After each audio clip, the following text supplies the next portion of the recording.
Fui até o cofre que guardava minhas joias de família por 40 anos, mas ele estava completamente vazio. Minhas mãos tremeram enquanto encarava o espaço vazio onde deveriam estar as pérolas da minha avó, os brincos de esmeralda do meu aniversário de bodas, o colar que meu marido me deu antes de morrer. Minha nora apareceu à porta com um sorriso frio. Sogra, nós doamos tudo.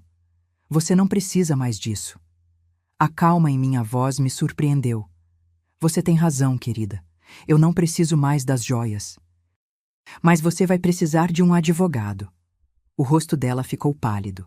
Mas antes de continuar, confira se você já está inscrito no canal e escreva nos comentários.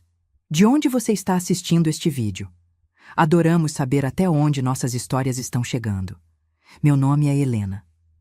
Tenho 72 anos e até 2 anos atrás eu nunca imaginaria que meu próprio filho conspiraria para roubar tudo o que eu construí durante a vida. Perdi meu marido, Antônio, há 3 anos.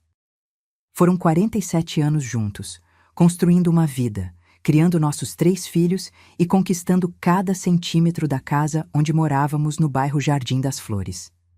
Uma casa simples, mas nossa. Nosso porto seguro. Os primeiros meses após a morte de Antônio foram os mais difíceis da minha vida. O silêncio da casa vazia era ensurdecedor. Eu passava horas olhando para a poltrona onde ele costumava ler o jornal, esperando vê-lo aparecer a qualquer momento.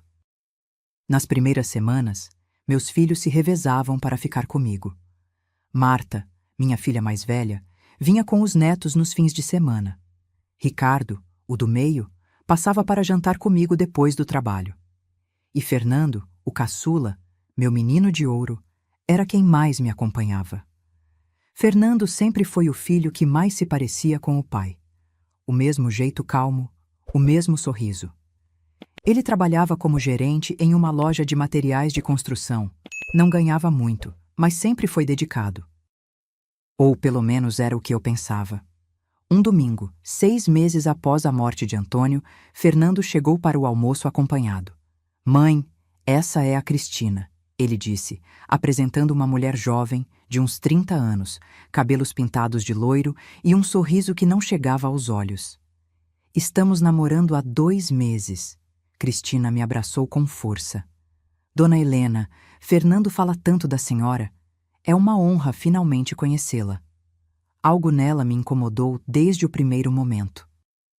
Talvez fosse o jeito como seus olhos examinavam cada canto da minha sala, avaliando os objetos, ou como ela perguntou, logo no primeiro encontro, se a casa era mesmo minha ou se ainda pagávamos financiamento.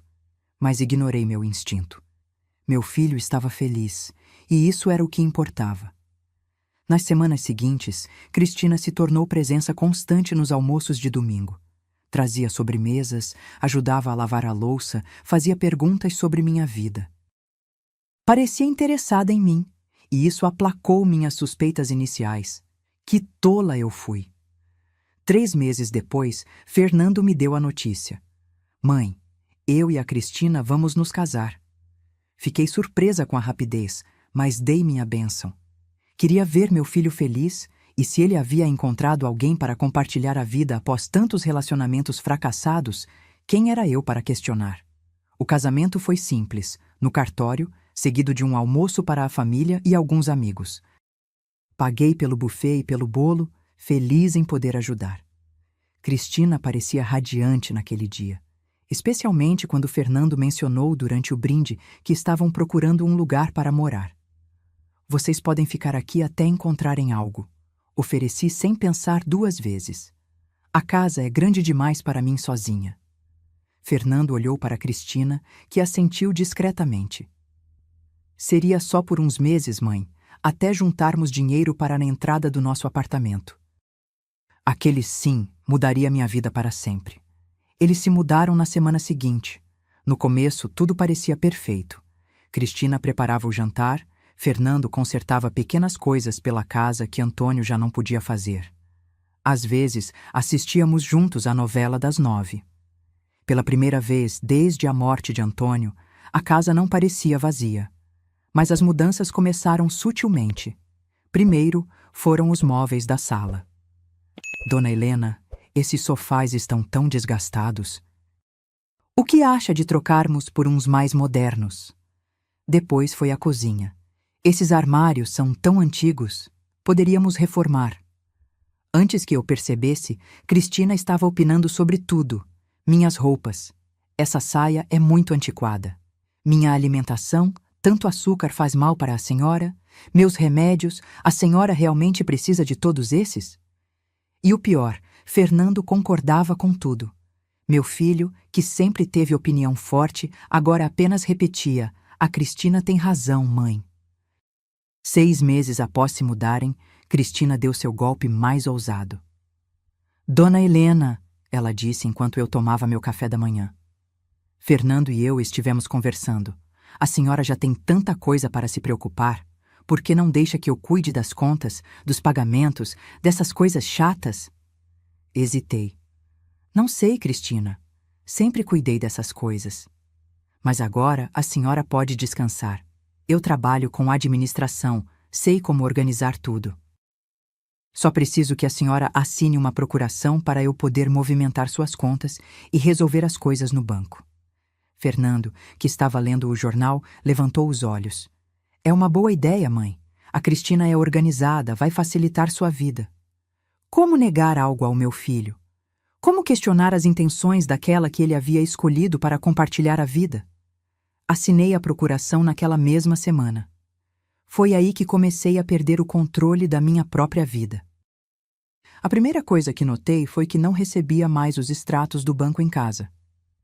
"Mudei para digital, é mais prático", explicou Cristina. Quando pedi para ver como estavam minhas economias, ela sempre dizia: "Depois te mostro", ou "Está tudo sob controle."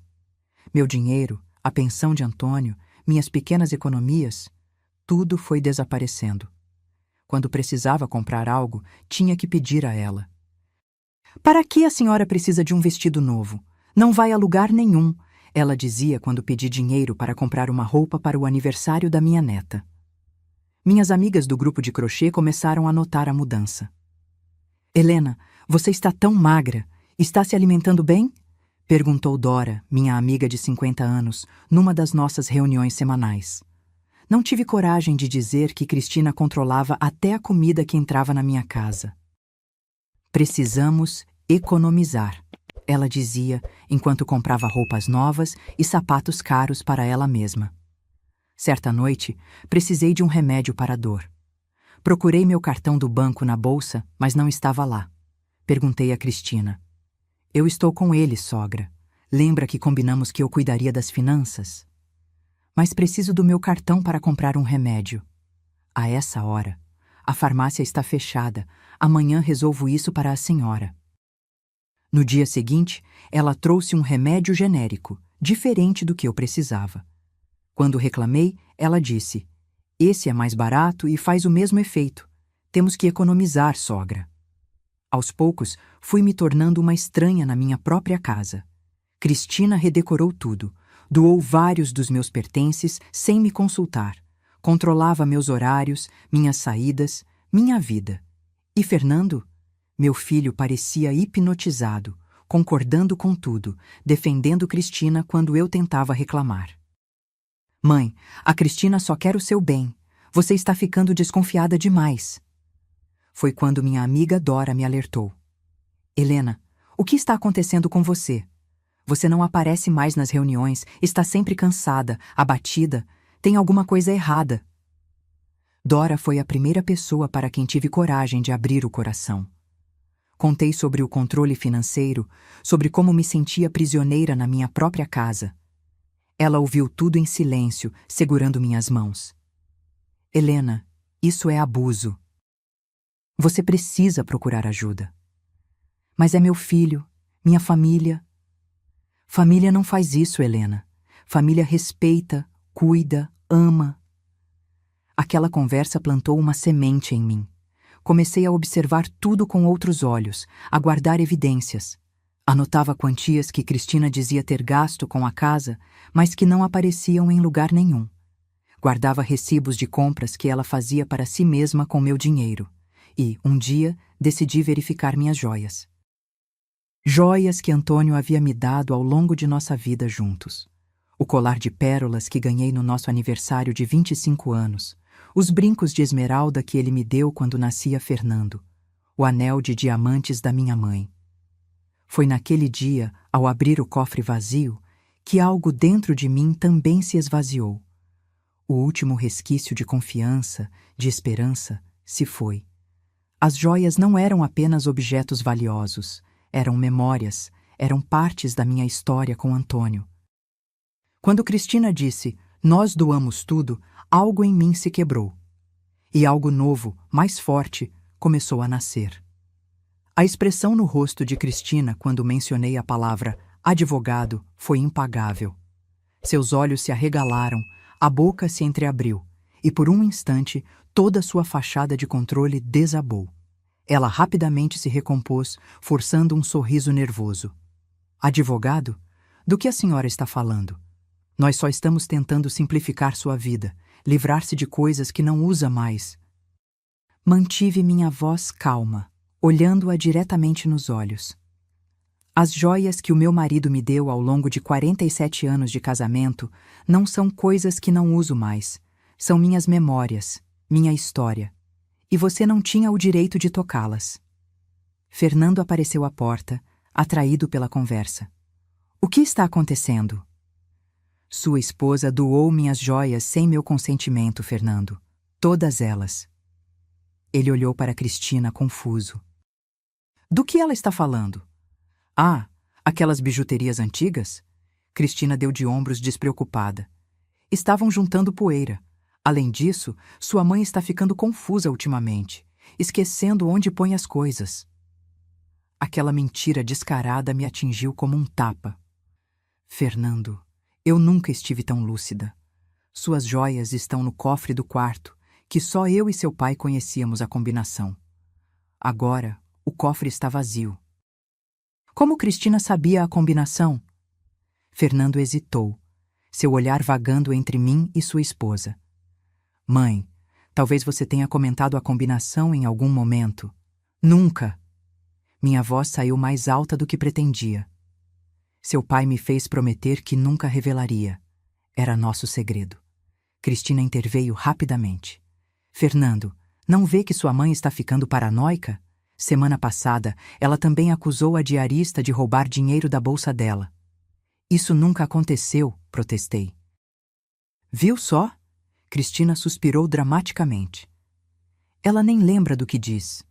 Acho que precisamos considerar levá-la ao médico, talvez um neurologista. O olhar de pena que Fernando me lançou doeu mais que qualquer insulto. Meu próprio filho acreditava que eu estava perdendo a sanidade. Foi nesse momento que percebi. Eles estavam me roubando não apenas financeiramente, mas também tentavam roubar minha credibilidade, minha autonomia, minha dignidade. Não respondi mais nada naquele dia. Voltei para meu quarto, fechei a porta e chorei silenciosamente. Não eram apenas as joias que lamentava perder. Era a confiança no meu filho, o respeito próprio que Cristina tentava arrancar de mim, a segurança que eu deveria ter na minha própria casa. Naquela noite, não dormi. Minha mente fervilhava com pensamentos, dúvidas e, principalmente, com um sentimento que há muito não experimentava. Raiva. Uma raiva justa, uma indignação que me fez secar as lágrimas e tomar uma decisão. Se eles queriam guerra, teriam guerra. Na manhã seguinte, esperei que Fernando saísse para o trabalho. Cristina também saiu para fazer compras. Com a casa vazia, peguei o telefone e disquei um número que não usava há anos. Escritório de Advocacia Mendes e Associados. Boa tarde. Por favor, gostaria de falar com o Dr. Carlos Mendes. Ele está em reunião. Posso anotar seu recado? Diga a ele que Helena Costa, viúva de Antônio Costa, precisa falar com urgência. Ele vai entender. Carlos havia sido o advogado e amigo de Antônio por mais de 30 anos. Se alguém podia me ajudar, era ele. Menos de uma hora depois, meu telefone tocou. Helena, é o Carlos. Recebi seu recado. Aconteceu alguma coisa? Minha voz falhou por um instante. Ouvir a voz de Carlos, tão parecida com a de Antônio às vezes, trouxe um nó à minha garganta. Carlos, preciso de sua ajuda. É urgente. Acho que meu filho e minha nora estão me roubando. O silêncio do outro lado da linha durou alguns segundos. Estou indo até aí. 2 horas depois, Carlos estava na minha sala. Aos 70 anos, ele ainda mantinha a postura ereta e o olhar agudo que Antônio sempre admirou. Contei-lhe tudo: a procuração, o controle financeiro, as joias desaparecidas, as acusações de que eu estava ficando senil. Carlos ouvia com atenção, fazendo anotações ocasionais. Quando terminei, ele tirou os óculos e suspirou. Helena, isso é mais comum do que você imagina. Chama-se abuso financeiro contra idosos. E pelo que você me conta, eles também estão praticando abuso psicológico, tentando minar sua confiança em si mesma. O que posso fazer, Carlos? Vamos precisar reunir provas. Primeiro, vamos ao banco amanhã para verificar os extratos das suas contas. Vou preparar um documento revogando a procuração. Depois, vamos fazer um boletim de ocorrência sobre as joias. Você tem alguma foto delas? Algum documento de avaliação? Por sorte, eu tinha. Antônio sempre foi metódico e havia guardado as notas fiscais, os certificados de autenticidade e até algumas fotos das peças mais valiosas em uma pasta que mantinha no escritório dele, agora ocupado por Fernando. Estão no escritório, mas não sei se ainda estão lá. Eles mudaram muita coisa na casa. Então esse é nosso primeiro passo. Precisamos desses documentos. Esperamos Cristina sair novamente para entrar no escritório. A decoração havia mudado completamente. A mesa antiga de Antônio fora substituída por uma escrivaninha moderna. As estantes de livros deram lugar a prateleiras decorativas. Mas o cofre embutido na parede continuava lá, disfarçado atrás de um quadro. Antônio me mostrou esse cofre uma vez, comentou Carlos, removendo o quadro. A combinação do cofre do escritório era diferente da do quarto. Felizmente, eu a lembrava. Girei os discos, data de nascimento de Antônio, seguida pelo nosso ano de casamento. O cofre abriu com um clique suave. Por um milagre, a pasta estava lá. Carlos a folheou rapidamente. Isso é ouro puro, Helena. Com esses documentos, podemos provar a existência das joias e seu valor. Agora vamos guardar isso em um lugar seguro. Carlos levou a pasta consigo, prometendo fazer cópias e me devolver os originais. No dia seguinte, fomos juntos ao banco. Quando chegamos, a gerente nos recebeu com um sorriso constrangido. Dona Helena, que surpresa! Geralmente é sua nora quem vem fazer as transações. É exatamente sobre isso que queremos falar, disse Carlos, apresentando sua identificação de advogado. Gostaríamos de ver os extratos da conta da senhora Helena nos últimos 6 meses. A expressão da gerente mudou. Precisarei da autorização da senhora Cristina, já que ela tem procuração para administrar as contas. Não precisará. Carlos entregou um documento. Estamos formalmente revogando essa procuração, com efeito imediato, e queremos acesso completo aos extratos, incluindo detalhes de todas as transações realizadas desde que a procuração foi concedida. Demorou quase 2 horas, mas finalmente tivemos acesso aos extratos. O que vimos me deixou sem ar. Saques frequentes, transferências para contas que eu não reconhecia, pagamentos de cartões de crédito com valores exorbitantes. Ela esvaziou quase todas as suas economias, Helena, disse Carlos, apontando para o saldo atual. De um saldo de quase 300 mil reais, sobravam apenas 17 mil reais na conta. Isso é roubo, puro e simples. Com a documentação em mãos, fomos direto à delegacia especializada em crimes contra idosos. O delegado, um homem de meia-idade chamado Marcelo, nos ouviu com atenção. Senhora Helena, o que a senhora está descrevendo é infelizmente muito comum. Filhos e noras que se aproveitam de idosos, especialmente viúvos, são casos que vemos quase diariamente. Ele registrou um boletim de ocorrência pelo desaparecimento das joias e pela apropriação indébita do dinheiro. Vamos investigar, mas preciso alertá-la. Casos envolvendo familiares são sempre complexos. A senhora está preparada para potencialmente levar seu próprio filho à justiça? A pergunta me atingiu como um soco. Estava eu realmente pronta para criminalizar meu Fernando? O menino que criei, que embalei em meus braços, por quem sacrifiquei tantas coisas? Ela precisa de tempo para pensar, respondeu Carlos por mim. Por enquanto, vamos focar na recuperação dos bens e na proteção do que resta. Ao sairmos da delegacia, meu coração estava pesado. O que vou dizer a Fernando quando ele souber que revogamos a procuração, que registramos um boletim de ocorrência? Carlos colocou a mão em meu ombro. A verdade, Helena, que você está se defendendo, que você não vai permitir ser roubada e manipulada, nem mesmo pelo seu filho. Naquela noite, voltei para casa com um peso no coração, mas também com uma determinação renovada. Ao entrar, encontrei Cristina ao telefone na cozinha. Ela não me viu imediatamente, e pude ouvir parte da conversa. Não, ainda não consegui a assinatura dela, mas é só questão de tempo. O Fernando já está convencido que ela está perdendo a lucidez. Mais umas semanas e podemos sugerir aquela casa de repouso em São José dos Campos. Sim, a casa vale pelo menos 1 milhão. Depois de vender, compramos o nosso apartamento e ainda sobra uma boa grana. Congelei no lugar, meu sangue gelando nas veias. Eles não estavam apenas me roubando. Estavam planejando me internar para tomar minha casa.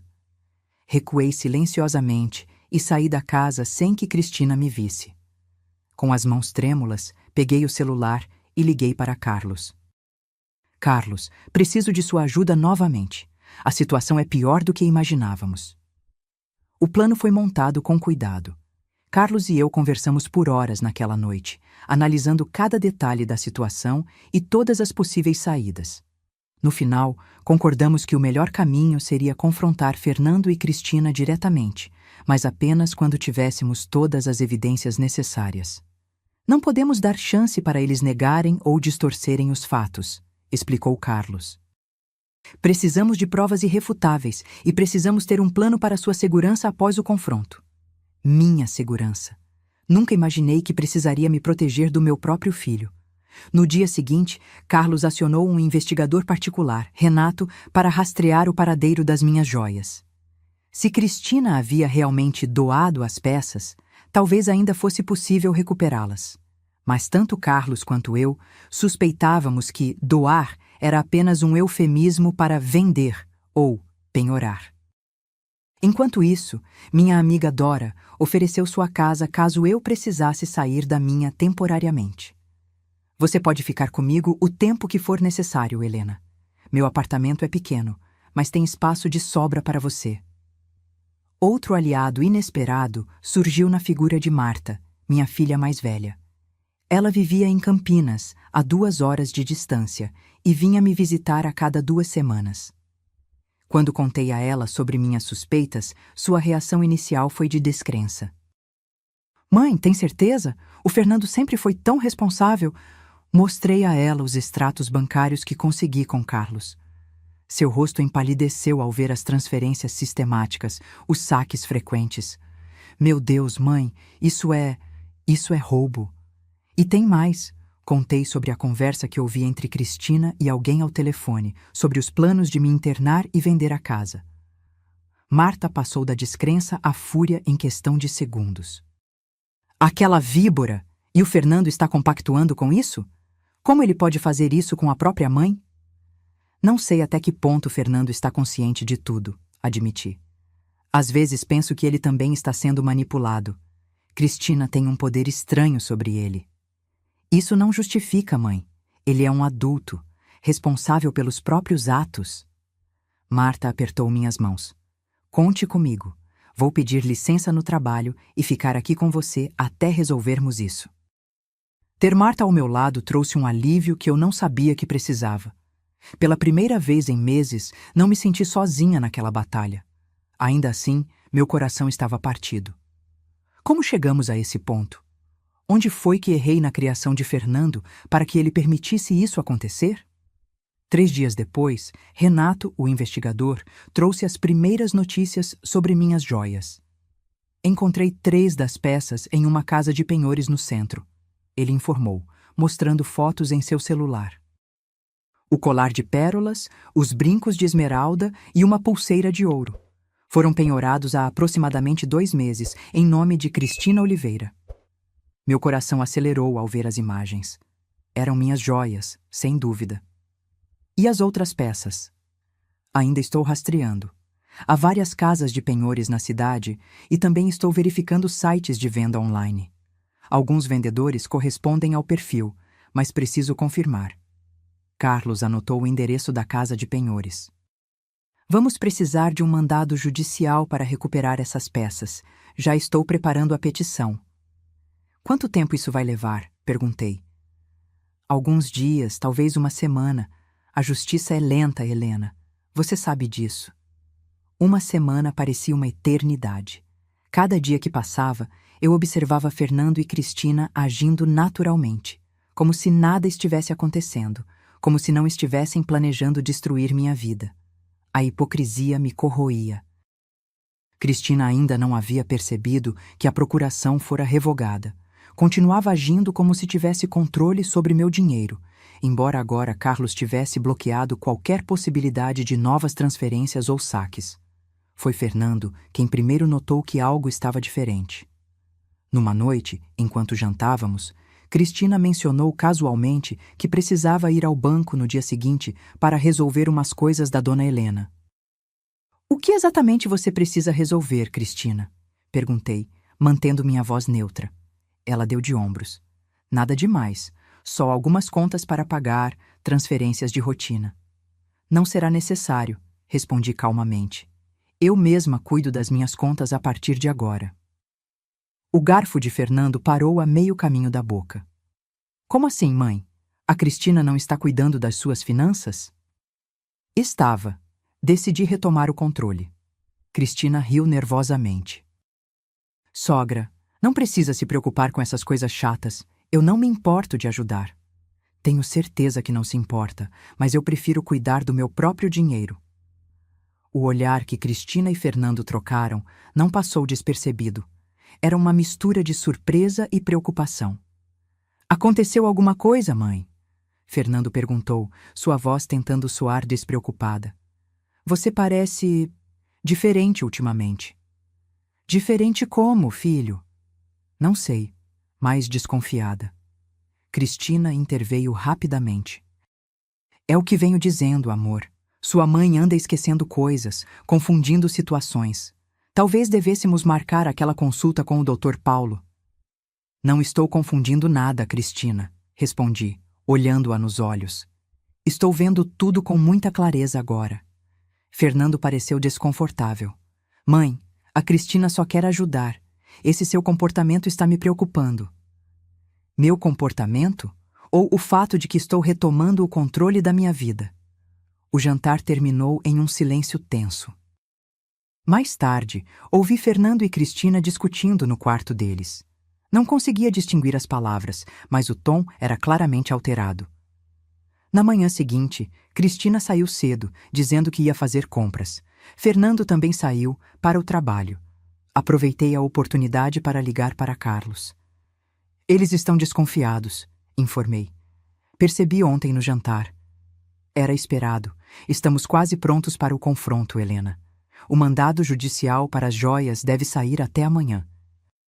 E o inquérito policial já foi aberto para investigar o desvio de dinheiro. Estou com medo, Carlos. Não do confronto em si, mas do que virá depois. E se Fernando escolher ficar do lado dela? E se eu perder meu filho para sempre? Helena. A voz de Carlos suavizou. Você não vai perder seu filho. Pode haver um período difícil de ajuste, mas a verdade tem um jeito de vir à tona. Se Fernando realmente estava sendo manipulado, ele acabará enxergando isso. Quis acreditar nele. Precisava acreditar. 2 horas depois, Cristina retornou, parecendo agitada. Bateu na porta do meu quarto sem cerimônia. Dona Helena, precisamos conversar. Abri a porta lentamente. Ela entrou sem ser convidada e sentou-se na beirada da minha cama. Fui ao banco hoje, ela começou, seu tom acusatório. Parece que a senhora revogou a procuração que me deu. Sim, revogei. Por quê? A senhora não confia mais em mim? Olhei para aquela mulher que havia invadido minha vida, roubado minhas economias, vendido minhas joias e planejava me tirar de minha própria casa. O cinismo dela era quase admirável. Não, Cristina, não confio mais em você. Seus olhos se estreitaram. O que isso significa? Significa que sei o que você fez. Sei sobre as transferências, os saques, as joias penhoradas. Sei também sobre seus planos para me internar e vender minha casa. O rosto de Cristina empalideceu por um instante, mas ela rapidamente recuperou a compostura.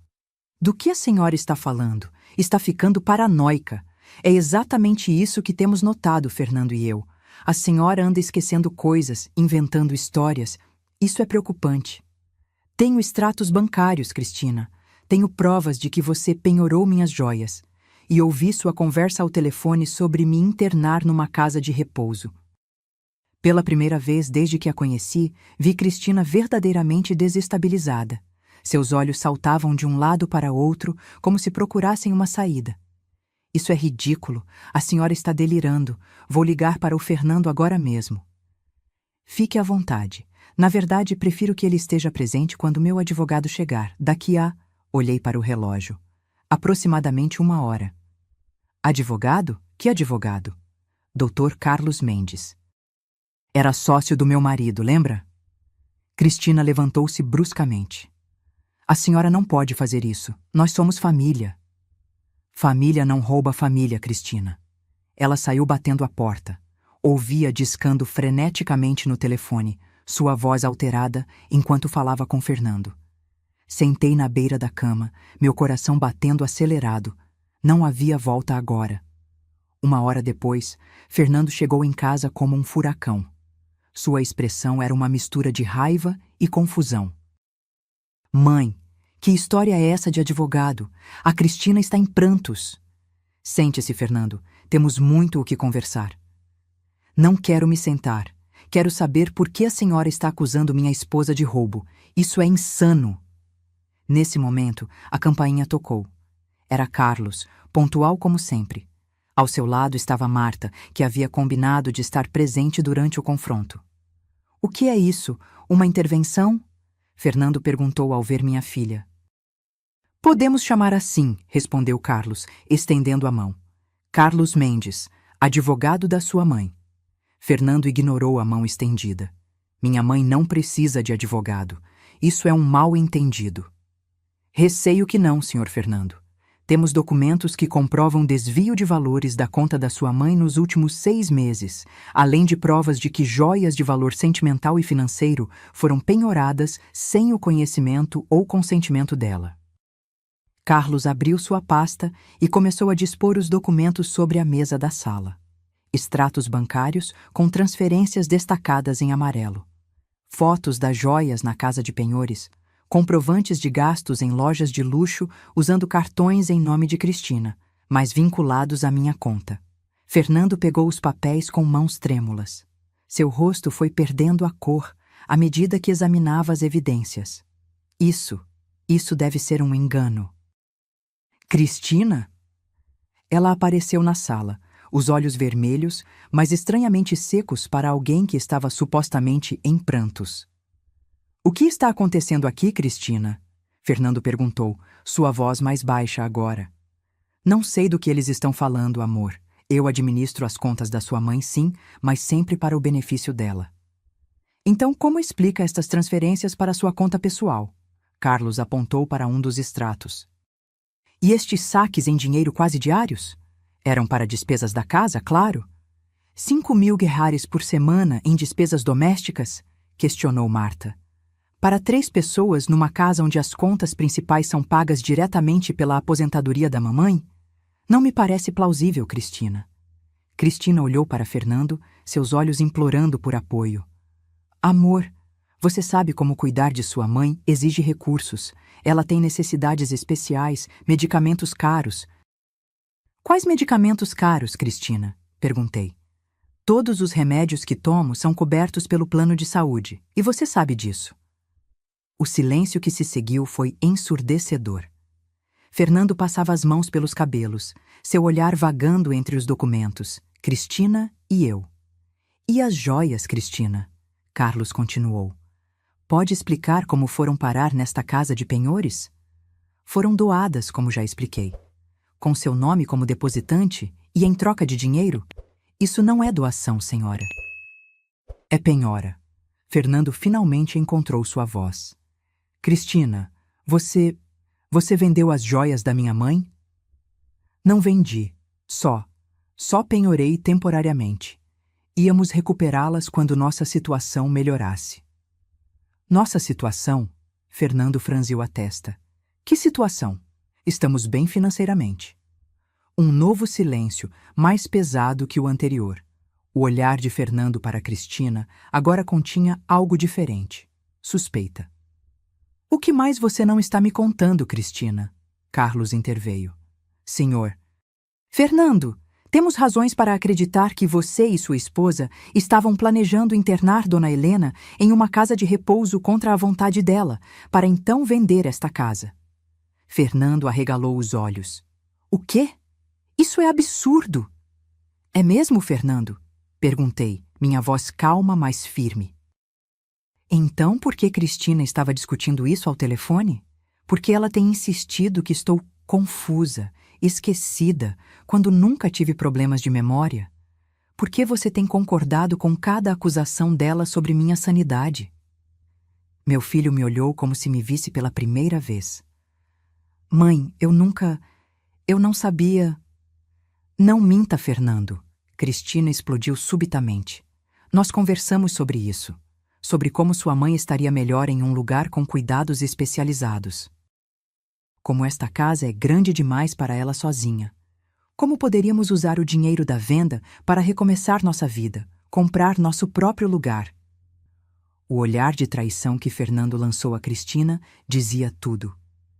Conversamos sobre como um dia, talvez, quando mamãe realmente precisasse de cuidados, poderíamos considerar uma casa de repouso de qualidade. Nunca falamos em vender a casa dela ou forçá-la a qualquer coisa. Você é tão ingênuo, Fernando, Cristina gritou, toda a fachada desmoronando. Acha que vamos conseguir algo na vida morando de favor com sua mãe? Tendo que pedir permissão para tudo? Dependendo da boa vontade dela? Morando de favor? A voz de Fernando subiu uma oitava. Esta é a casa da minha mãe, nós que estamos aqui de favor. E quanto tempo mais vamos ficar assim? Anos, décadas, esperando ela... Cristina se calou, mas o dano já estava feito. Esperando eu morrer, Cristina? É isso? Completei. Cristina desabou no sofá, o rosto nas mãos. Você não entende, Fernando. Eu fiz isso por nós, por nosso futuro. Roubando minha mãe, vendendo as joias de família, planejando interná-la contra a vontade? Que tipo de futuro construiríamos sobre isso? Naquele momento, algo mudou no olhar de Fernando. A confusão deu lugar à compreensão, depois ao horror e finalmente à vergonha. Ele se virou para mim, lágrimas nos olhos. Mãe, eu juro que não sabia a extensão disso. Eu fui um idiota. Me deixei levar. Quando Cristina sugeriu que você nos desse uma procuração, parecia fazer sentido. Ela é organizada, entende de finanças. Eu pensei que seria bom para você. E quando ela começou a dizer que eu estava confusa, que estava esquecendo coisas, Fernando abaixou a cabeça. Eu não questionei. Ela parecia tão sincera, tão preocupada com você. E parte de mim queria acreditar, porque era mais fácil do que admitir que ela pudesse estar, que ela estivesse... Manipulando você? Marta completou. Fernando assentiu, derrotado. Carlos retomou a palavra. Bem, temos duas opções agora. Podemos seguir com o processo criminal, que já está em andamento. Ou podemos tentar um acordo extrajudicial, desde que todas as condições de Dona Helena sejam atendidas. Quais condições? Fernando perguntou. Primeiro, devolução integral dos valores desviados. Segundo, recuperação de todas as joias penhoradas. Terceiro, vocês dois saem desta casa imediatamente. O golpe final pareceu atingir Fernando como um soco físico. Sair da casa? Mãe, onde vamos morar? Isso não é problema meu, Fernando, respondi, sentindo uma firmeza que não sabia que possuía. Vocês são jovens, têm empregos, encontrem um lugar para vocês, como deveriam ter feito desde o início. Mas... Não há mas, Fernando, interveio Marta. Você e sua esposa traíram a confiança da mamãe da pior forma possível. Sugeriram que ela estava senil para poderem controlá-la. Isso é abuso. Vocês têm sorte que ela está considerando não levar isso adiante criminalmente. Cristina levantou o rosto, os olhos agora verdadeiramente marejados. Não tenho como devolver o dinheiro. Já gastei quase tudo. Com o quê? Perguntou Fernando, incrédulo. Cristina não respondeu, mas seu silêncio dizia tudo. As joias ainda podem ser recuperadas, disse Carlos. Quanto ao dinheiro, estabeleceremos um plano de pagamento, mas vocês terão que sair daqui hoje mesmo. Hoje? Fernando parecia em choque. Hoje, confirmei. Marta vai ficar comigo pelos próximos dias. Quero minha casa de volta, Fernando. Quero minha vida de volta. O que se seguiu foi uma cena que nunca imaginei viver. Fernando e Cristina, cabisbaixos, recolhendo seus pertences, fazendo malas apressadamente sob os olhares vigilantes de Carlos e Marta. Antes que o sol se pusesse, eles tinham partido. Fernando para a casa de um amigo, Cristina para um destino que não mencionou. Quando a porta se fechou atrás deles, um silêncio abençoado se abateu sobre a casa. Marta me abraçou forte, sem dizer nada. Não havia necessidade de palavras. A batalha havia sido vencida, mas a guerra deixara cicatrizes que levariam muito tempo para curar. Naquela noite, pela primeira vez em meses, dormi profundamente em minha própria cama, na minha própria casa, sem medo do amanhã. Os dias que se seguiram à partida de Fernando e Cristina foram estranhamente pacíficos. Marta ficou comigo por 2 semanas, ajudando a reorganizar a casa e a recuperar um senso de normalidade. Juntas, limpamos cada canto, removendo os vestígios da presença de Cristina, os móveis modernos que ela havia comprado com meu dinheiro, as cortinas que substituíram as que Antônio e eu escolhemos juntos, os quadros genéricos que tomaram o lugar das fotografias de família. Não precisamos jogar tudo fora, mãe, disse Marta enquanto contemplávamos os sofás brancos que Cristina havia insistido em comprar. Algumas coisas até combinam com a casa. Balancei a cabeça. Quero tudo novo, Marta. Ou melhor, quero tudo de volta como era antes. Cada objeto que ela escolheu me lembra do que aconteceu, do quão cega eu fui. Então, aos poucos, recuperamos o que era possível. Tiramos os móveis antigos do depósito. Minha poltrona favorita, a mesa de centro que Antônio envernizou com tanto cuidado, as estantes de livros que Cristina considerava ultrapassadas. Recolocamos as fotos nas paredes. Fotos do meu casamento, dos nascimentos dos meus filhos, de viagens em família, momentos que contavam a história da nossa vida. Foi um processo catártico, como se cada objeto recuperado fosse um pedaço da minha identidade que eu reclamava de volta.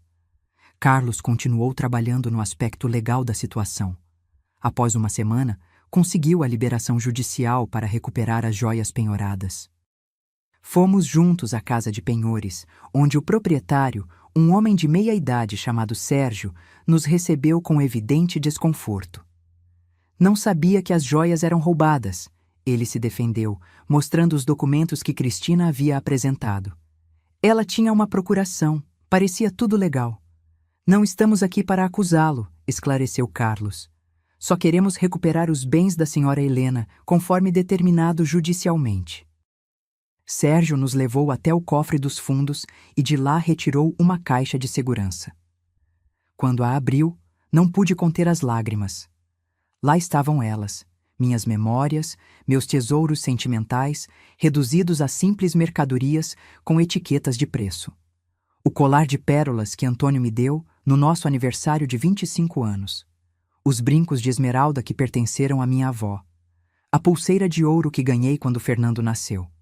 Cada peça carregava uma história, um momento especial da minha vida. Faltam algumas peças, notei, após contar mentalmente. O anel de diamantes da minha mãe, o broche de safira que usamos em Marta. Sérgio pareceu genuinamente constrangido. Essas são todas as peças que ela deixou comigo. Talvez as outras estejam em outra casa de penhores. Ou já haviam sido vendidas, pensei amargamente. Mas não disse nada. Ter recuperado pelo menos uma parte já era uma vitória. Quanto ao dinheiro desviado, a situação era mais complexa. Cristina realmente havia gastado quase tudo, em roupas caras, bolsas de grife, jantares em restaurantes requintados e uma infinidade de pequenas extravagâncias que somadas representavam uma pequena fortuna. Fernando, quando confrontado com os gastos, parecia genuinamente surpreso. Eu não sabia de nada disso, ele jurou, mostrando a Carlos suas próprias contas bancárias, muito mais modestas. Pensava que estávamos vivendo com o meu salário e um pouco da ajuda da minha mãe para as despesas da casa. Carlos estabeleceu um plano de pagamento rígido. Cristina e Fernando teriam que me ressarcir em parcelas mensais que comprometeriam uma parte significativa de seus salários pelos próximos 5 anos. É justo, Fernando concordou imediatamente. Vou trabalhar dobrado se necessário. Preciso consertar isso, mamãe. O mais difícil, no entanto, não foi recuperar os bens materiais, mas reconstruir a relação com meu filho. Durante semanas após sua saída, Fernando ligava diariamente, enviava mensagens, pedia para me visitar. No começo, eu recusava. A ferida estava muito recente, a traição muito dolorosa. Marta tentou interceder por ele. Mamãe, o Fernando foi manipulado. Ele errou, sim, mas acho que merece uma chance de se explicar. Ele é um homem adulto, Marta.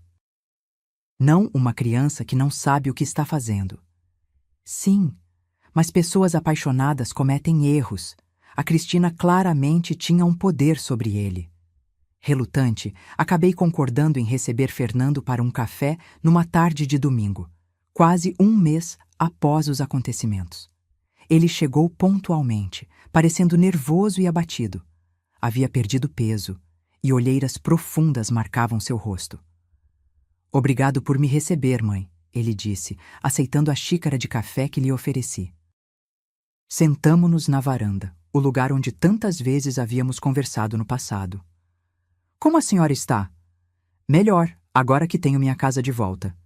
Fernando assentiu, engolindo em seco. Mãe, eu sei que um pedido de desculpas não é suficiente. Sei que o que aconteceu é imperdoável. Mas preciso que a senhora saiba que nunca, em nenhum momento, concordei conscientemente em prejudicá-la. Fernando, você assinou uma procuração que dava controle total do meu dinheiro a Cristina. Você concordou quando ela sugeriu que eu estava ficando senil. Você ficou do lado dela em cada discussão. Eu sei, eu sei. Ele passou as mãos pelo rosto, claramente angustiado. Não tenho desculpas, só explicações, se a senhora estiver disposta a ouvir. Fiz um gesto para que continuasse. Quando conheci Cristina, estava num momento difícil. A perda do papai me afetou mais do que eu admitia. Sentia-me sozinho, perdido. Então ela apareceu, linda, cheia de vida, interessada em mim. Foi como um raio de luz. Ele fez uma pausa, olhando para o horizonte. Cristina tinha um jeito de me fazer acreditar que éramos uma equipe, que juntos poderíamos conquistar o mundo. Quando ela sugeria algo, sempre parecia fazer sentido, sempre parecia ser para o bem de todos. Quando falou sobre ajudar a senhora com as finanças, parecia genuinamente preocupada. Sua mãe não deveria se preocupar com contas e burocracias na idade dela, ela dizia. E quanto às acusações de que eu estava ficando confusa, isso também foi para o meu bem? Fernando abaixou a cabeça. Foi sutil, mãe. Começou com pequenas coisas. Você notou como sua mãe esqueceu o nome da vizinha ontem? Ou ela colocou sal no café em vez de açúcar, você viu? Pequenos detalhes que, isolados, pareciam inofensivos, mas que juntos formavam um padrão. Um padrão falso. Sim, ele admitiu. Um padrão falso. Mas eu acreditei porque era mais fácil acreditar nela do que questionar. E talvez porque uma parte de mim gostava da ideia de que a senhora precisava de nós, que éramos necessários. Senti uma pontada de tristeza com essa confissão. Filho, eu sempre precisei de vocês. Sempre. Mas como família, não como guardiões. Eu sei disso agora. Ele passou a mão pelos cabelos, um gesto que me lembrou tanto de Antônio que meu coração se apertou. Desde que soube a verdade, não consigo dormir direito. Fico repassando cada momento, cada decisão errada, cada vez que fiquei calado quando deveria ter falado. Como pude ser tão cego? O amor às vezes nos cega, Fernando. Não é desculpa. Eu deveria ter protegido a senhora. Era minha responsabilidade, especialmente depois que papai se foi. Em vez disso, você permitiu que alguém me machucasse. Ele assentiu, os olhos marejados. Sim, e vou carregar essa culpa pelo resto da minha vida. Ficamos em silêncio por alguns minutos, o canto dos pássaros no jardim como única trilha sonora para aquele momento de revelações dolorosas. Como estão as coisas entre você e Cristina agora? Perguntei finalmente. Fernando deu um sorriso triste. Terminadas. Pedi o divórcio na semana seguinte ao confronto. Quando entendi a extensão do que ela havia feito, do que havia planejado fazer, não havia como continuar. Ela aceitou bem? Não. Ele riu sem humor. Ela negou tudo a princípio, depois me acusou de abandoná-la, de não ser homem o suficiente para ficar ao lado dela. Tentou todas as táticas, chorou, implorou, ameaçou, mas estava acabado. Onde ela está agora? Não sei ao certo. Ouvi dizer que voltou para a casa dos pais, em outra cidade. Sinceramente, não me importo, desde que ela cumpra o acordo de pagamento. Mais um silêncio, mais pesado dessa vez. E você, Fernando? Onde está morando? Aluguei um apartamento pequeno perto do trabalho. É simples, mas serve por enquanto. Estou fazendo horas extras para conseguir pagar o aluguel e as parcelas do acordo. Algo na forma como ele falou, a dignidade discreta, a aceitação das consequências de seus atos, me lembrou novamente de Antônio. Meu marido também era assim, assumindo responsabilidades sem reclamar, enfrentando os problemas de frente. Fernando, comecei, sentindo meu coração amolecer um pouco. O que aconteceu foi grave. A confiança quebrada não se recupera da noite para o dia. Eu sei, mãe. Não estou pedindo que me perdoe agora, nem que me deixe voltar para casa. Só queria que soubesse que estou arrependido, verdadeiramente arrependido, e que farei tudo o que estiver ao meu alcance para, um dia, merecer sua confiança novamente. Olhei para meu filho, o menino que embalei no colo, o adolescente que orientei nos momentos difíceis, o homem que agora enfrentava o resultado de suas escolhas equivocadas. A dor ainda estava lá, mas junto com ela, algo novo começava a surgir. Compreensão. Um dia de cada vez, Fernando.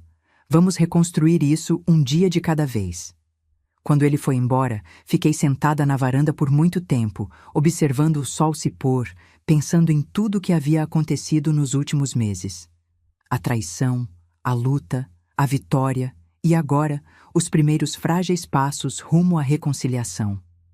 A vida certamente tinha maneiras inesperadas de nos testar, de nos mostrar nossa própria força. Se alguém tivesse me dito há 1 ano que eu enfrentaria e venceria uma batalha desse porte, eu teria rido de incredulidade. Mas aqui estava eu, de pé, mais forte e mais sábia do que nunca. Naquela noite, antes de dormir, olhei para a fotografia de Antônio na minha mesa de cabeceira. Você estaria orgulhoso de mim, querido. Sussurrei para a imagem sorridente do homem que havia sido meu porto seguro por quase 5 décadas. Eu não desisti. Não me deixei vencer. E pela primeira vez em muito tempo, adormeci com um sorriso nos lábios, sabendo que, acontecesse o que acontecesse, eu tinha a força necessária para enfrentar o que viesse pela frente. 3 meses se passaram desde o confronto final com Fernando e Cristina. A vida havia entrado em um novo ritmo, mais calmo, mais controlado, mas também mais solitário em certos aspectos. Marta havia voltado para sua casa em Campinas, embora ligasse todos os dias e viesse me visitar a cada 2 semanas. Ricardo, meu filho do meio, que havia permanecido distante durante toda a crise, ele nunca se dera bem com Fernando, agora aparecia ocasionalmente para almoços de domingo, trazendo sua esposa Ana e os gêmeos de 5 anos. Fernando e eu mantínhamos contato regular, mas ainda distante. Ele vinha tomar café comigo uma vez por semana, geralmente aos sábados. Nossas conversas eram cautelosas, girando em torno de assuntos seguros, seu trabalho, o clima, notícias do bairro. Evitávamos mencionar Cristina ou o passado recente. Era como se ambos soubéssemos que a ferida ainda estava cicatrizando, e tocar nela poderia reabrir o machucado. Ele cumpria rigorosamente o acordo de pagamento, às vezes depositando até mais do que o valor estipulado para aquele mês. "Quero quitar essa dívida o quanto antes", ele me disse uma vez. Não pelo dinheiro em si, mas pelo que ele representa. Carlos Mendes continuava monitorando a situação legal. Graças aos seus esforços, conseguimos recuperar mais 2 das minhas joias desaparecidas. O anel de diamantes da minha mãe estava em uma casa de penhores em outra cidade, e o broche de safira havia sido vendido online. Mas o comprador concordou em devolvê-lo mediante reembolso quando soube das circunstâncias. Ainda faltavam algumas peças, provavelmente vendidas sem registro ou negociadas de forma que não poderíamos rastrear. Aceitei essa perda como parte do preço a ser pago pela minha ingenuidade. Nem tudo poderia ser recuperado, mas o que importava é que eu havia recuperado minha autonomia, minha dignidade. Com o apoio de Dora e outras amigas do grupo de crochê, voltei a participar das atividades sociais que Cristina havia sutilmente me afastado. Voltei a frequentar o clube de leitura às quintas-feiras, retomei minhas aulas de hidroginástica e até me inscrevi em um curso de pintura para iniciantes no centro comunitário. "Estou orgulhosa de você, Helena", disse Dora após uma de nossas aulas de pintura. "Muitas pessoas, depois do que você passou, teriam se fechado, teriam ficado amarguradas. Mas olha você aí, vivendo, aprendendo coisas novas." "Não vou deixar que eles me roubem isso também, Dora. Já levaram dinheiro, joias. Minha confiança no meu próprio filho. Não vão levar minha alegria de viver." Foi Dora quem sugeriu que eu procurasse um grupo de apoio. Existem muitos idosos que passam por situações semelhantes, Helena. Compartilhar experiências pode ajudar no processo de cura. Relutante a princípio, acabei aceitando a sugestão e comecei a frequentar um grupo no Centro de Assistência Social do bairro. Ali conheci outras mulheres, e alguns homens, que haviam sido vítimas de abuso financeiro por parte de familiares. Suas histórias eram diferentes da minha em detalhes, mas assustadoramente semelhantes na essência. Havia Maria, de 78 anos, cujo sobrinho havia convencido-a a colocá-lo como procurador de todas as suas contas, apenas para esvaziar suas economias em menos de 1 ano. Pedro, de 82, cujo filho e nora haviam vendido sua casa sem seu consentimento, usando uma procuração forjada. Célia, de 70, que havia sido praticamente mantida em cárcere privado pelos filhos, que controlavam cada centavo de sua aposentadoria. Ouvir essas histórias me fez perceber que não estava sozinha, que não havia sido especialmente tola ou ingênua. Era um padrão, uma tática predatória que afetava idosos de todas as classes sociais e níveis educacionais. "O problema não é a idade em si", explicou a psicóloga que coordenava o grupo, doutora Lúcia. "É a vulnerabilidade emocional." Muitos idosos, especialmente após a perda de um cônjuge, enfrentam solidão, medo do abandono. Os predadores, infelizmente, muitas vezes membros da própria família, exploram essa vulnerabilidade. As sessões semanais do grupo se tornaram um porto seguro para mim, um lugar onde podia expressar meus sentimentos mais sombrios, a raiva, a vergonha, o ressentimento, sem julgamentos. Onde podia receber e oferecer apoio, onde podíamos todos juntos transformar nossas experiências dolorosas em aprendizado e crescimento. Em uma dessas sessões, conheci Teresa, uma senhora de 75 anos que havia passado por uma situação quase idêntica à minha.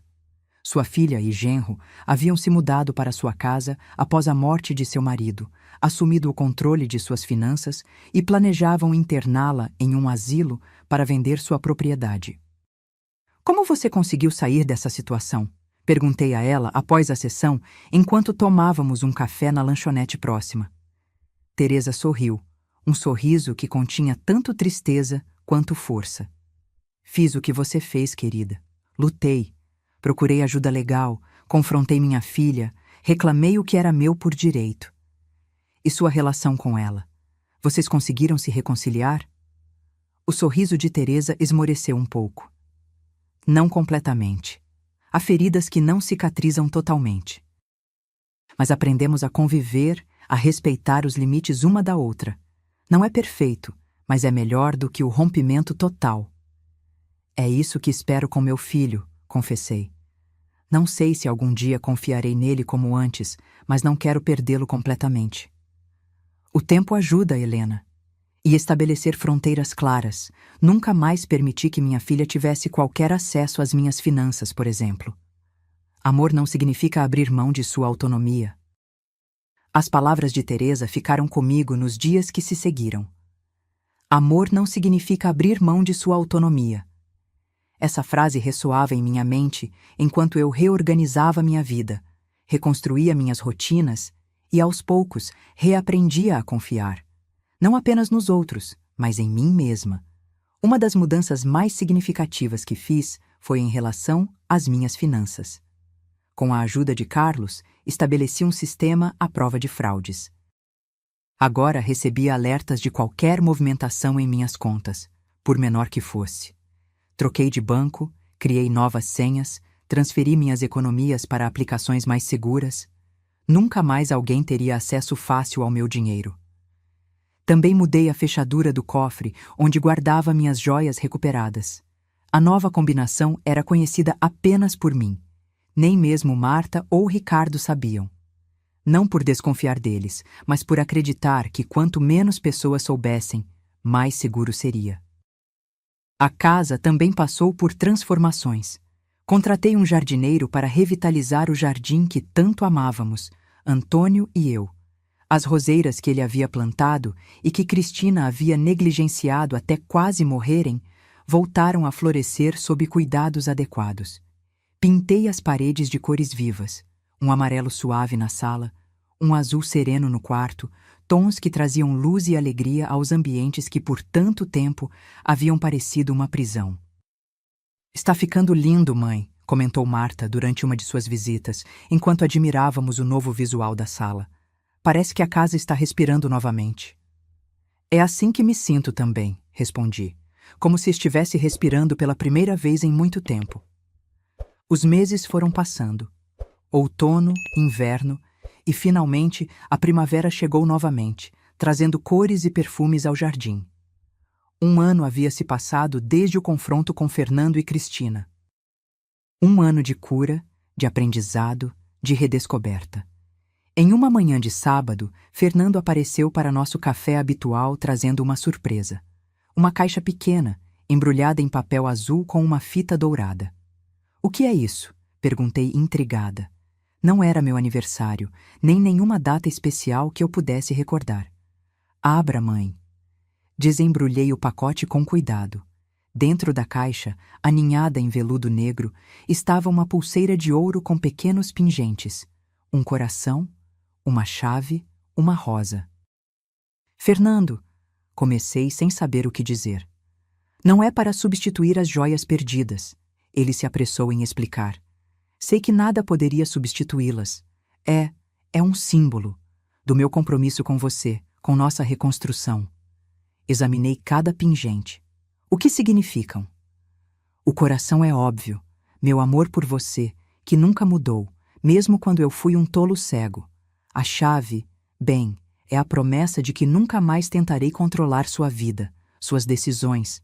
Suas chaves são suas, para sempre. E a rosa? Perguntei, tocando o delicado pingente. Para lembrar o jardim que o pai plantou.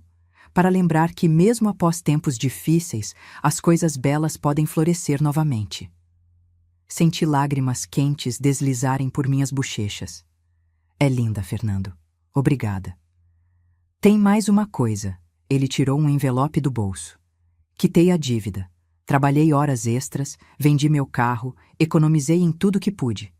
Não queria que isso se arrastasse por anos. Queria encerrar este capítulo de uma vez. Abri o envelope. Dentro, um recibo bancário confirmava o depósito do valor restante da dívida. Uma quantia considerável que representava um sacrifício significativo para alguém na situação financeira de Fernando. Como você conseguiu tanto dinheiro tão rápido? Ele deu de ombros, um gesto que me lembrou tanto do menino que ele havia sido. Como disse, economizei, trabalhei muito e... Bem, vendi o apartamento que estava comprando antes de conhecer a Cristina. Você vendeu seu apartamento? Exclamei surpresa. Fernando havia economizado por anos para dar entrada naquele pequeno imóvel. Era seu sonho de independência. Era o certo a fazer. Não podia viver confortavelmente sabendo que devia tanto a você. Agora estou alugando um lugar menor, mais barato. Em alguns anos, posso recomeçar a juntar para comprar outro. Aquele gesto, o sacrifício de algo tão importante para ele, me tocou profundamente. Não era apenas dinheiro, era uma prova tangível de arrependimento, de compromisso com a reparação. Filho, comecei, minha voz falhando. Isso significa muito para mim.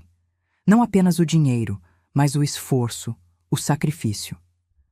Fernando assentiu, seus olhos também marejados. Eu sei que nunca poderei desfazer completamente o mal causado, que sua confiança em mim nunca será a mesma. Mas queria que soubesse que estou fazendo tudo ao meu alcance para ser digno de ser seu filho novamente. Naquele momento, algo mudou entre nós. Não era perdão completo. Algumas feridas deixam cicatrizes permanentes, mas era um novo começo, um terreno mais firme sobre o qual reconstruir nossa relação. E como vai sua vida, Fernando? Além do trabalho, do apartamento? Você está bem? Era a primeira vez em meses que eu perguntava diretamente sobre seu bem-estar pessoal, não apenas por educação, mas por genuíno interesse. Ele hesitou por um momento, depois sorriu timidamente. Estou conhecendo alguém. É mesmo? Quem? Chama-se Renata. Trabalha comigo no departamento de vendas. Estamos saindo há algumas semanas. E como ela é? Diferente, Fernando respondeu após uma pausa. Quieta, estudiosa, gosta de livros, de música clássica. Tem um gato chamado Beethoven. Ele riu. Completamente diferente da Cristina, em todos os aspectos. Parece uma moça interessante. É sim. E ela sabe de tudo, mãe. Contei a ela sobre o que aconteceu, sobre o que fiz. Achei importante começar sem segredos. Como ela reagiu? Ficou horrorizada, claro. Mas disse que admirava minha honestidade, minha vontade de consertar as coisas e que todos merecem uma segunda chance, se realmente mudaram. Ela parece sábia. Eu gostaria que você a conhecesse um dia, mãe, quando estiver pronta. Aquilo era novo. Ele respeitando meu tempo, meus limites, não impondo nada. Talvez em breve, respondi, surpreendendo a mim mesma com a sinceridade dessa possibilidade. Continuamos conversando por mais uma hora, sobre seu trabalho, sobre minhas aulas de pintura, sobre as travessuras dos gêmeos de Ricardo. Era a conversa mais natural, mais honesta que tínhamos em mais de um ano. Quando ele se despediu, nosso abraço foi um pouco mais longo, um pouco mais apertado que o habitual. Depois que Fernando saiu, sentei-me na varanda, contemplando o jardim florido e a pulseira nova em meu pulso. Os pingentes brilhavam ao sol. Coração, chave, rosa. Promessas de um futuro diferente, de relações baseadas em respeito mútuo, não em controle. Pensei em tudo o que havia acontecido, em como minha vida havia sido virada do avesso e depois reconstruída, diferente, mas de certa forma mais forte. Pensei nas lições dolorosas que aprendera, nas amizades que havia fortalecido, nas novas pessoas que havia conhecido ao longo desse processo. As coisas belas podem florescer novamente, Fernando havia dito. E olhando para meu jardim renascido, para minha casa recuperada, para minha vida renovada, eu sabia que ele estava certo. Naquela noite, antes de dormir, olhei para a fotografia de Antônio, como fazia todas as noites. Estamos consertando as coisas, querido. Sussurrei para a imagem sorridente. Não é perfeito, mas estamos caminhando, passo a passo, dia a dia. E pela primeira vez desde que tudo começara, senti que realmente havíamos virado uma página. Que o pior havia ficado para trás. E que o que viria pela frente, com todas as suas incertezas e desafios, seria enfrentado com a força que eu nem sabia que possuía até ser testada. Uma força que sempre esteve lá, adormecida, esperando o momento de despertar.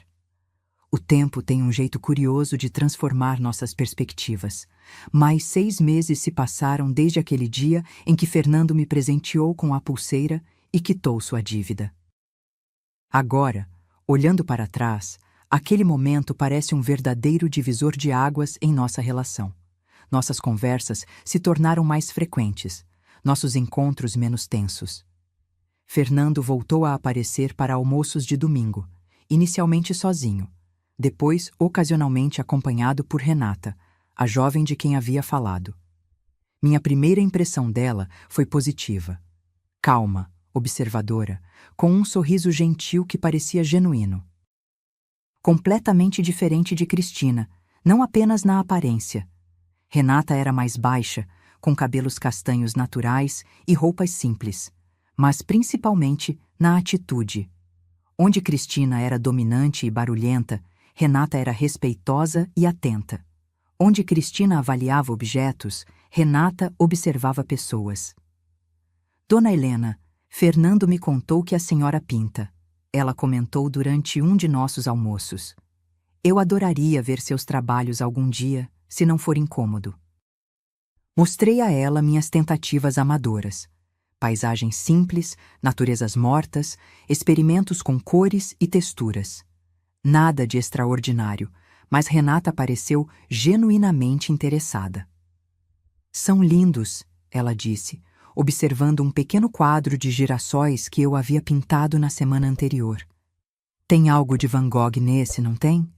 Aquela vibração das cores. Você entende de arte? Perguntei surpresa. Um pouco. Estudei História da Arte na faculdade, antes de mudar para a administração. Ainda leio bastante sobre o assunto. Conversamos por mais de 1 hora sobre pintores, estilos, técnicas.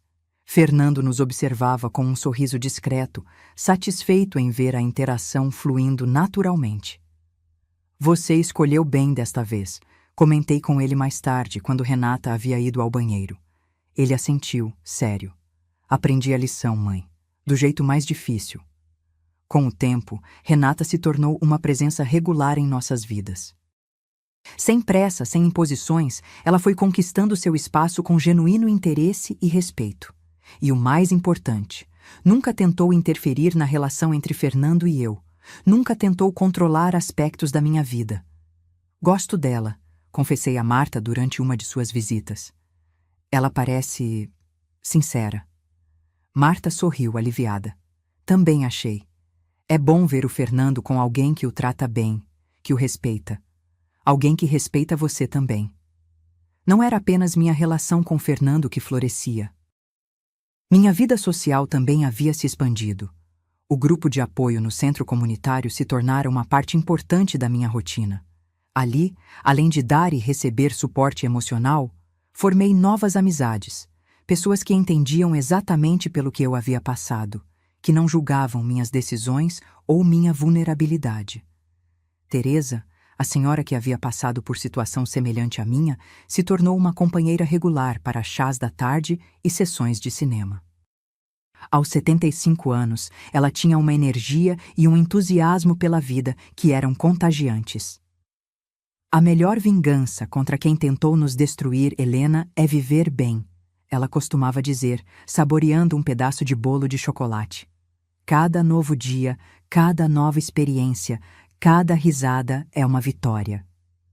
Foi Teresa quem me incentivou a me tornar voluntária no próprio centro comunitário, compartilhando minha experiência com outras pessoas idosas que enfrentavam situações de abuso financeiro ou emocional. Sua história pode ajudar a salvar outros, querida, ela disse. Mostrar que é possível se levantar, se defender, recomeçar. E assim, uma vez por semana, eu me sentava em uma sala simples no centro comunitário e contava minha história, a viuvez, a solidão, a chegada de Cristina, os sinais que ignorei, a manipulação que sofri e, finalmente, como consegui recuperar o controle da minha vida. O mais importante, eu dizia às pessoas que me ouviam com atenção, é reconhecer os sinais precocemente. Quando alguém começa a te afastar dos seus amigos, a questionar sua memória ou sanidade, a insistir em controlar seu dinheiro para te ajudar, esses são sinais de alerta. Era difícil reviver aqueles momentos, mas cada vez que via uma luz de reconhecimento nos olhos de alguém, cada vez que alguém vinha me agradecer após as reuniões, dizendo: "Isso está acontecendo comigo agora", sentia que minha dor havia servido para algum propósito maior. Você está salvando vidas, Helena. Doutora. Lúcia, a psicóloga do centro, me disse certo dia: muitos idosos preferem morrer em silêncio do que admitir que estão sendo abusados pela própria família. Seu exemplo dá coragem a eles. Enquanto minha vida se expandia em novas direções, as notícias sobre Cristina eram escassas. Segundo o que Fernando ouvira, ela havia se mudado para o interior do estado, onde conseguira um emprego como vendedora em uma loja de departamentos. Aparentemente, continuava cumprindo o acordo de pagamento, embora com atrasos ocasionais. Ela ligou para mim uma vez. Fernando me contou durante um de nossos cafés. Pediu para voltar. Disse que tinha mudado, que percebeu seus erros. E o que você disse a ela? Que algumas pontes, uma vez queimadas, não podem ser reconstruídas, que desejava o melhor para ela, mas que nosso tempo havia passado. Foi difícil para você? Fernando refletiu por um momento. Menos do que eu esperava. O que tivemos não era real, mãe. Era uma ilusão. Ela me manipulava tanto quanto manipulava você, só de formas diferentes. Compreendi o que ele queria dizer. Cristina havia encontrado a vulnerabilidade de cada um de nós. Minha solidão após a morte de Antônio, a insegurança emocional de Fernando, e explorado essas fraquezas para seus próprios fins. Sabe o que é engraçado? Continuei. Depois de tudo, não sinto raiva dela. Não mais. Sinto pena. Pena? Sim. Que tipo de pessoa precisa manipular, enganar e roubar os outros para se sentir poderosa? Que tipo de vazio existe dentro de alguém assim? É triste quando se pensa bem. Fernando assentiu lentamente. Nunca tinha pensado dessa forma, mas faz sentido. No fundo, pessoas como ela são vazias, insaciáveis. Exatamente. E nós seguimos em frente, aprendemos, crescemos, enquanto ela... Bem, ela provavelmente continuará repetindo os mesmos padrões, buscando novas vítimas, nunca realmente satisfeita. Naquela tarde, após Fernando ir embora, fiquei pensando em como a vida dá voltas. 2 anos antes, eu era uma viúva solitária, vulnerável, facilmente manipulada. Agora, eu era uma mulher forte, consciente de meus direitos, capaz de ajudar outros em situações semelhantes. A perda havia sido real, não apenas financeira, mas emocional. A confiança quebrada, especialmente com Fernando, nunca seria completamente restaurada. Haveria sempre uma pequena reserva, uma hesitação sutil. Mas o ganho também era inegável. Eu havia descoberto uma força que não sabia possuir. Havia aprendido a estabelecer limites, a exigir respeito, a viver em meus próprios termos. Aquela noite, recebi uma ligação inesperada. Era Carlos Mendes. Helena, tenho notícias sobre mais uma de suas joias. Meu coração acelerou. Qual delas? O colar de safiras pequenas, aquele que você descreveu como presente do seu aniversário de 40 anos. Onde o encontraram? Em um site de leilões online. Estava sendo vendido por um colecionador de São Paulo. Quando expliquei a situação, ele concordou em devolvê-lo mediante comprovação de propriedade e reembolso do valor que pagou. Quanto? R$ 5.000. Sei que é mais do que gostaríamos, mas... Eu pago. Interrompi sem hesitar. Aquele colar... Antônio economizou por meses para me dar de presente. Tem um valor sentimental que não pode ser medido. Entendo perfeitamente. Vou iniciar os procedimentos amanhã mesmo. Após desligar, fui até minha caixa de joias, não mais escondida no cofre, mas sobre minha penteadeira, onde sempre estivera antes de Cristina entrar em nossas vidas. Abria e passei os dedos pelas peças recuperadas. Cada uma contava uma história.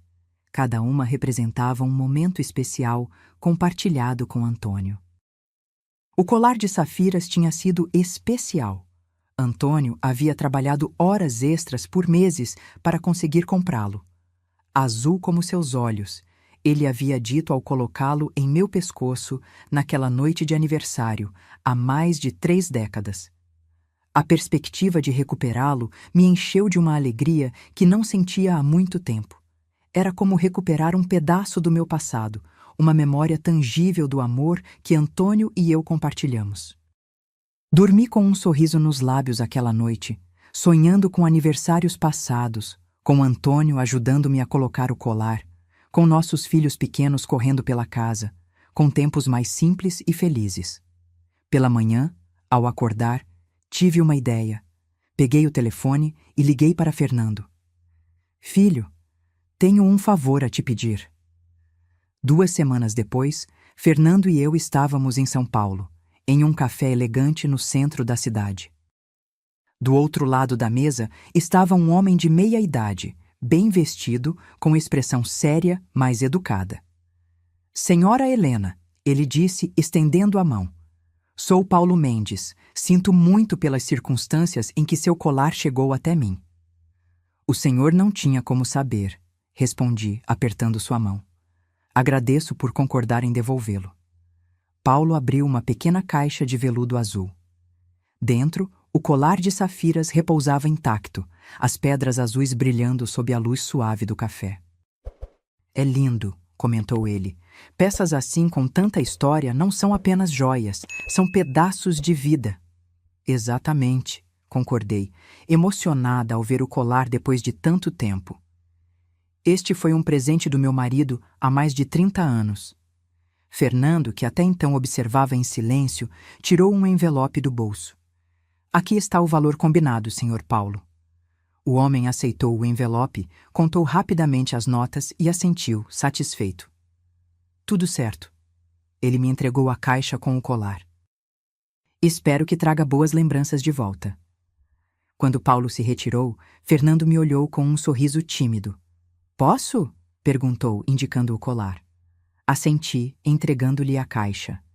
Ele retirou cuidadosamente o colar e ficou atrás de mim, ajudando-me a colocá-lo, exatamente como Antônio fazia.